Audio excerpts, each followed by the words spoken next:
Et pour décrypter les enjeux mondiaux de ce conflit, nous retrouverons en direct également de El Jadida, Anas Abdoun, analyste en risque géopolitique. Bonsoir à vous. Bonsoir. Alors, l'Iran menace de fermer le détroit d'Ormuz. Quels sont, selon vous, les risques concrets d'une telle fermeture?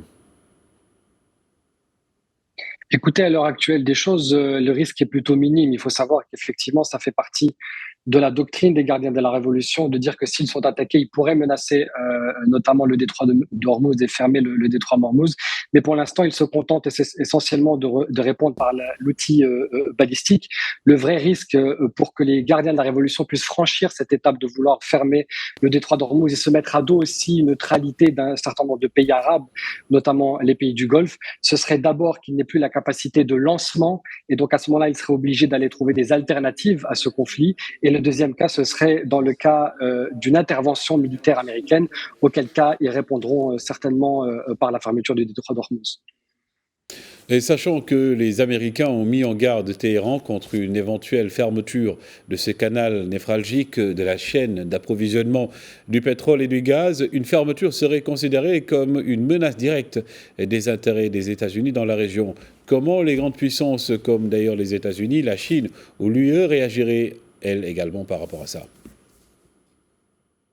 Alors, on sait qu'effectivement, au vu de l'arsenal stratégique et militaire, la puissance balistique et la présence de la marine iranienne, ils ont la capacité technique de fermer le détroit d'Ormuz. Ce sera extrêmement difficile pour un certain nombre de puissances, notamment l'armée américaine, même avec le renforcement de la cinquième flotte. On sait que l'USS Nimitz, qui a quitté effectivement l'Asie du Sud-Est pardon, pour rejoindre la base marine de Bahreïn, est là effectivement pour dissuader de cette fermeture. La vérité, c'est que si les Iraniens annoncent la fermeture de manière officielle du détroit d'Ormuz, vous aurez un certain nombre de pays, notamment les pays du Golfe exportateurs de pétrole, les compagnies pétrolières ne voudront pas courir le risque, même si derrière, vous avez la septième flotte et un certain nombre d'engagements militaires occidentaux qui assurent la sécurité. Et donc, on risque de voir une conséquence économique directe. L'autre point qu'on peut voir effectivement, c'est que la majorité des exportations d'hydrocarbures du Moyen-Orient ne va pas vers les États-Unis et l'Europe, va vers la Chine.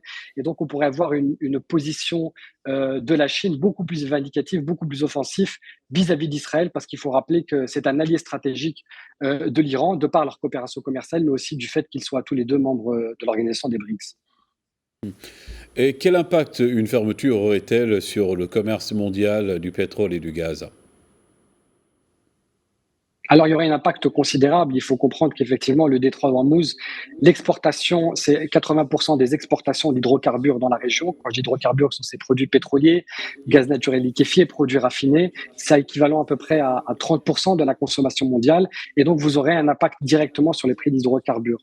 Avant le début du conflit, on était sur un baril de Brent qui est à peu près entre 69 et 70 dollars.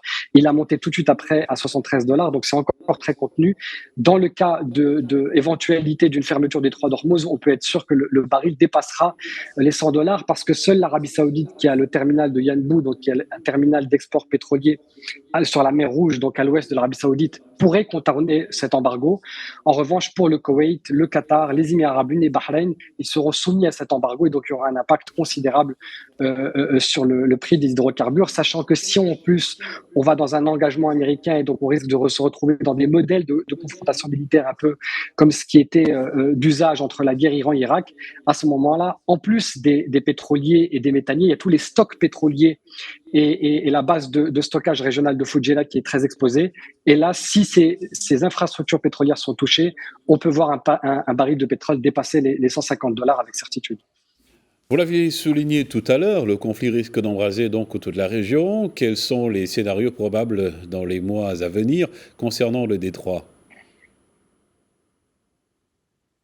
Écoutez, de deux choses l'une, ou l'on considère effectivement que le conflit va continuer effectivement à rester dans les modèles d'engagement qui sont actuellement, c'est-à-dire un engagement de la part de l'armée israélienne qui est soutenue par l'armée américaine, un certain nombre d'armées occidentales, notamment aussi la Jordanie, pour effectivement contenir les missiles iraniens, mais aussi frapper et tenter de réduire la capacité de lancement balistique iranienne.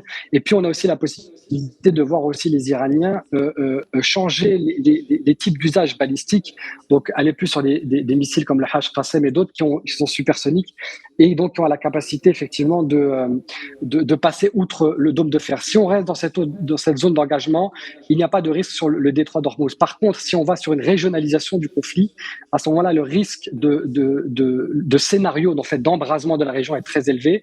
Et on voit effectivement que Benjamin Netanyahou demande simplement, après 72 heures du début du conflit, demande à l'administration américaine de s'engager dans ce conflit pour effectivement atteindre l'objectif final. Je rappelle que l'objectif stratégique final n'est pas de réduire la capacité nucléaire iranienne, parce que 65% d'enrichissement uranien, vous n'êtes pas dans les seuils d'un nucléaire militaire, mais c'est bien un changement de régime. Et donc l'idée, c'est de savoir si les États-Unis vont répondre à cette volonté de régionalisation du conflit de Netanyahou et d'apporter encore plus de violence dans la région de la part d'Israël, ou plutôt vont tenter de temporiser, notamment avec l'aide de la Chine. Anas Hamdoun, merci encore pour ces éclairages. Je rappelle donc que vous êtes analyste en risque géopolitique et vous reveniez bien évidemment sur la situation entre Israël et l'Iran. Merci à vous.